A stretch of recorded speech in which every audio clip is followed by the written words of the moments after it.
Hello, aking mga kananay. Kakaluto lang. Dulce de leche. Malapit na ang Pasko. Tara, turuan kita kung paano gawin ito.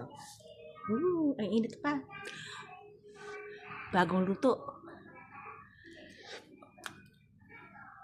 Perfect. Sarap. Tara, luto tayo. So, tanggalin lang natin yung papel ng mga condensed milk natin. Yung dalawa, ilagay lang natin sa loob ng ating pressure cooker. Punitin lang natin ng tubig. Yan, dapat nakalubog sa tubig.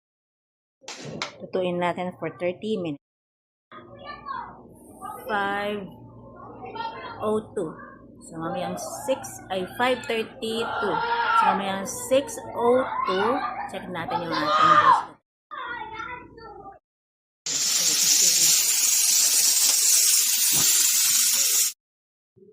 Na.